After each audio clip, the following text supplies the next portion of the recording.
की एक शहर बरेली की, जिसके गांव में एक भूतिया बरगद का पेड़ है। चुड़ैल पीछे पड़ गई। आइए देखते हैं क्या विभोर अपने परिवार को उस चुड़ैल के हाथों से बचा पाएगा या फिर क्या होगा। आज के एपिसोड में देखते रहिए फियर फाइल्स में। दोस्तों, कहानी की शुरुआत में हम देखते हैं एक पंडित जी को, जो विभोर और अमृता की पत्री मिला रहे होते हैं। और दूसरे ही सीन में हम देखते हैं विभोर और अमृता एक कमरे में बैठे अपनी आगे की ज़िंदगी की प्लानिंग कर रहे होते हैं। वो दोनों आपस में इतना डिस्कशन में उलझ गए थे, क्योंकि उन्हें अपनी पूरी ज़िंदगी उन्हें साथ में बितानी थी। लेकिन उन्हें भी ये बात का अंदाज़ा नहीं था कि उनके साथ आगे ज़िंदगी में क्या होने वाला है। पंडित जी कुंडलियाँ मिला चुके थे और पंडित जी बोलते हैं कि विभोर की कुंडली में बहुत बड़े सारे दोष हैं। ये बात सुनकर उसके घर वाले सारे शॉक में हो जाते हैं। यह सारी बातें सुनकर अमृता के पिताजी बोलते हैं कि हमें इस घर में रिश्ता ही नहीं करना। और वो अपनी बेटी को समझाते हैं कि अगर तुमने इससे विवाह किया तो पूरी की पूरी ज़िंदगी तुम नरक जैसी भोगोगी। सारी बातें सुनने के बाद और पंडित की भी कहानी सुनने के बाद अमृता ये फैसला लेती है कि वो विभोर से ही शादी करेगी। विभोर भी अब ये कहता है कि अगर मेरी शादी अमृता से नहीं हुई तो मैं ज़िंदगी भर कमाता रहूँगा, लेकिन और किसी लड़की से। विभोर पंडित जी से बोलता है कि कुछ भी करो, तुम मेरी कुंडली को ठीक करो। तो पंडित बोलता है कि एक ही रास्ता है, बोलो क्या तुम कर पाओगे। और विभोर सब कुछ करने के लिए तैयार हो जाता है। तभी पंडित जी बोलते हैं कि तुम्हें पहले एक बरगद के पेड़ के साथ विवाह करना होगा। विवाह पूरा होते ही हम उस बरगद के पेड़ को कटवा देंगे, जिससे तुम्हारा सारा का सारा कुंडली का दोष उस बरगद के पेड़ के साथ लग जाएगा। विभोर उन पंडित जी की बात मान लेता है और एक दिन विभोर अपने दोस्त के साथ था, उसके पास से गुजर रहा था। उस दिन रात काफ़ी हो जाती है और दोस्तों अचानक से विभोर की बाइक उसी बरगद के पेड़ के पास ख़राब हो जाती है। बाइक ख़राब होने के बाद वो दोस्तों काफ़ी डर जाते हैं और विभोर का जो दोस्त उसके पीछे बैठा था वो उसका मजाक उड़ाने लगता है। और मजाक उड़ाते हुए वो बोलता है कि देख भाई, तेरी बाइक भी भाभी के पास ही ख़राब हुई है, क्योंकि वो वही बरगद का पेड़ था जिससे अगले दिन उसकी शादी होने वाली थी। मजाक छोड़ के उसका दोस्त बोलता है कि चल छोड़ यार, मैं असली तेरी भाभी से बात कराता हूँ। अमृता को फ़ोन लगाता है, वीडियो कॉल। अमृता बोलती है, क्या तुम उसी बरगद के पेड़ के नीचे पहुँच गए हो। और वो वीडियो कॉल पे जब बात कर रही होती है, तभी अमृता को अचानक से दिखता है कि विभोर के पीछे से कोई औरत निकल के जा रही होती है। अमृता फ़ौरन विभोर को बताती है कि तुम्हारे पीछे कोई औरत है, लेकिन वो जैसे ही पीछे मुड़ के देखते हैं तो उन दोनों को वहाँ कोई नहीं दिखता। खैर दोस्तों, वो लोग इस बात को इतना गौर नहीं देते और अपनी बाइक स्टार्ट करते हैं और फ़ौरन वहाँ से निकल जाते हैं। अगली सुबह होती है दोस्तों, और हम देखते हैं कि वो पंडित जी विभोर का विवाह उस पेड़ के साथ इस तरीके से करा रहे हैं जैसे कि कोई असली दुल्हन के साथ उसका विवाह कराता है। तभी दोस्तों हमें ऐसा लगता है कि उस पेड़ के साथ और कोई भी है और अचानक से ही गायब हो जाता है। लेकिन तभी हम देखते हैं कि विभोर उस पेड़ के साथ 7 फेरे ले लेता है।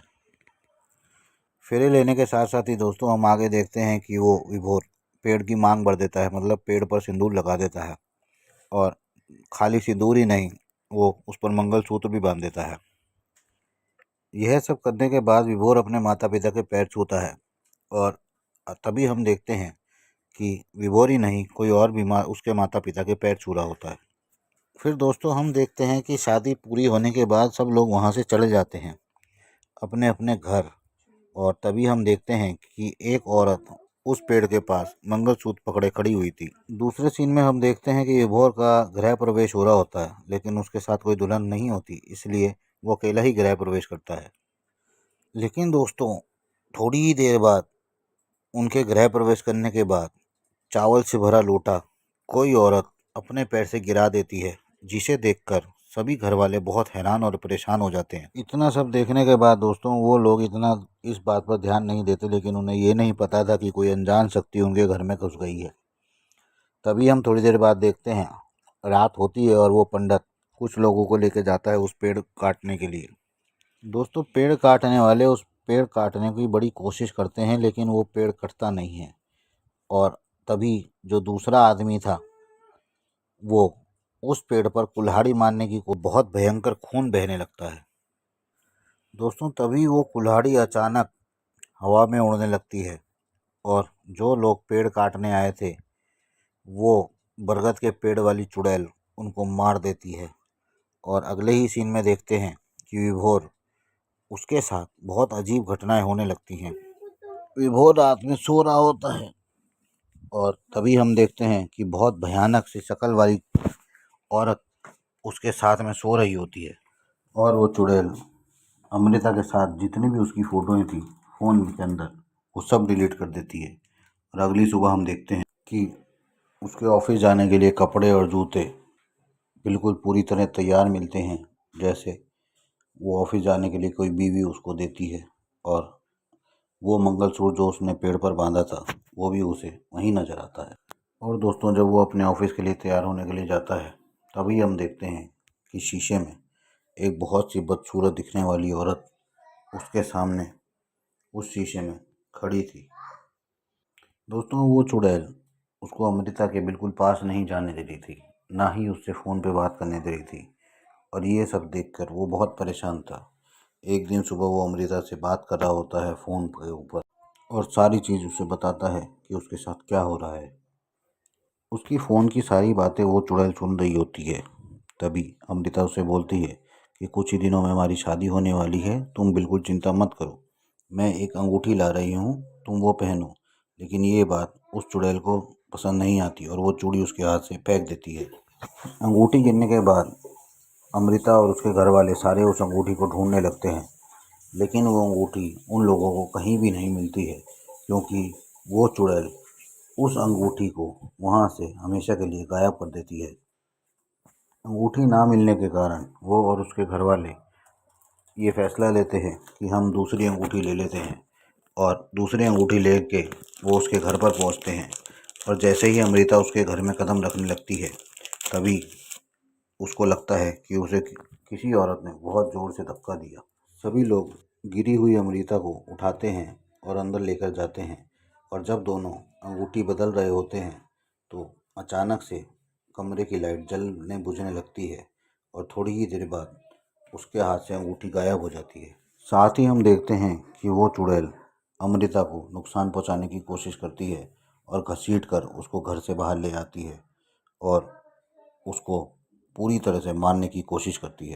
तभी विभोर वहां आ जाता है और उस चुड़ैल को देखता है और उसे बोलता है कि तुम अमृता को कुछ मत करना, तुम जो बोलोगी वो मैं करूँगा। विभोर की सारी बातें सुनने के बाद वो चुड़ैल अमृता को छोड़ देती है और विभोर को घसीटते हुए अपने कमरे के अंदर लेकर जाने लगती है। वो पंडित जिसने उनकी शादी कराई थी, वो अपने साथ साथ अपने गुरुजी को लेकर आता है और सारी बात उनको बताता है।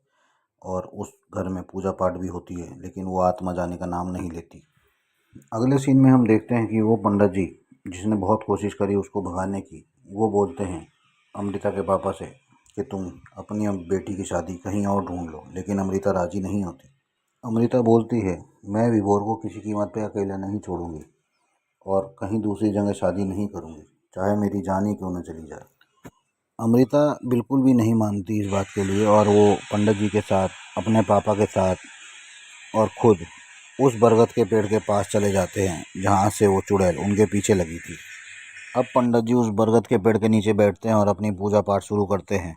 और तभी अमृता को उस पेड़ के बारे में जो भी आप बीती है उस पेड़ की, वो सब कुछ, प्यार में धोखा खाई हुई औरत जिसके पति ने उसको धोखा दे दिया था, उसको और कुछ नहीं समझ आ रहा था और वो इस बरगद के पेड़ से लटक कर फांसी लगाकर अपनी जान दे देती है। अमृता को ये सब स्वप्न के द्वारा दिखता है और उसे ये भी पता लगता है कि वो उसके पति के पीछे क्यों पड़ी है, क्योंकि पंडित ने उस पेड़ के साथ उसकी शादी करा दी है।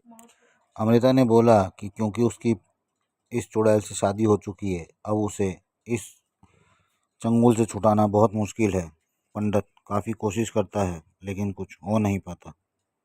पंडित जी कहते हैं ये काम बहुत मुश्किल है, लेकिन अमृता बोलती है चाहे मेरी जान क्यों ना चली जाए, लेकिन मैं विभोर को इस मुसीबत से बचा के रहूँगी। ये मुसीबत हमारी वजह से ही आई है। पंडित जी हर हाल में अमृता की मदद करना चाह रहे थे और एक दिन उन्होंने अपने गुरुजी को भी बुला ही लिया था।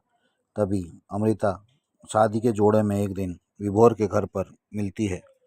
घर में अमृता को शादी के जोड़े में देखते ही वो चुड़ैल भड़क जाती है और उसको ऊपर हमला कर देती है और अमृता बोलती है कि तुम मेरे पति को कुछ भी नहीं कर सकती क्योंकि तुम्हारी शादी किसी और के साथ हुई है। लेकिन वो चुड़ैल किसी भी बात पर राज़ी नहीं होती और अमृता को नुकसान पहुंचाने लगती है और उसका गला दबाती है। तभी हम देखते हैं कि गुरुजी उस पेड़ के पास बैठे यज्ञ कर रहे होते हैं। अगले सीन में हम देखते हैं दोस्तों कि वो चुड़ैल अमृता को मार मार कर बहुत बुरी तरह उसको घायल करती है। लेकिन अमृता उसका असली पति जिसकी वजह से उसने जान ली थी वो उसको साथ में लेकर आई हुई होती है। ये उसका प्लान होता है। उसका पति उससे गिड़गिड़ा के बहुत माफ़ी मांगता है लेकिन वो चुड़ैल उस पर विश्वास नहीं करती और उसे भी मारने लगती है। उसका पति बोलता है कि जब से तुम गई हो मेरी ज़िंदगी बिल्कुल बर्बाद हो गई है। दूसरे ही सीन में हम दोस्तों देखते हैं कि गुरुजी अपना यज्ञ करके और एक कुल्हाड़ी लेकर उस पेड़ पर वार करते हैं और तभी हम देखते हैं कि वो चुड़ैल बहुत ज़ोर से चिल्लाकर गायब हो जाती है। इसलिए कहते हैं दोस्तों सच हमेशा सच ही होता है। अमृता ने अपने पति से सच्चा प्यार किया जिसकी वजह से अमृता और उसके साथ सभी लोग जितने भी उसके साथ जुड़े हुए थे सबकी जान बच गई। इसके साथ ही दोस्तों उन दोनों की शादी बहुत धूमधाम से होती है और आगे ज़िंदगी में वो बहुत खुश रहते हैं। आपको ये एपिसोड कैसा लगा कमेंट सेक्शन में कमेंट करके ज़रूर बताइएगा। आपके सपोर्ट की बहुत ज़रूरत है ताकि और मैं वीडियो थोड़ी सी भी इसी अच्छी तरह लगी हो आपके यार लिए नई तो नई लाइक करे रोचक बिना बिल्कुल कहानियाँ भी ला मत जाना सकूँ। और चैनल आज को के लिए सब्सक्राइब फेस कर ऑफ देना। फियर्स में तो इतना चलिए ही। हम मिलते हैं थैंक यू आपसे वेरी फिर मच किसी फॉर एक नई वॉचिंग माय कहानी में। वीडियोस। तब तक के लिए well bye thank you. And C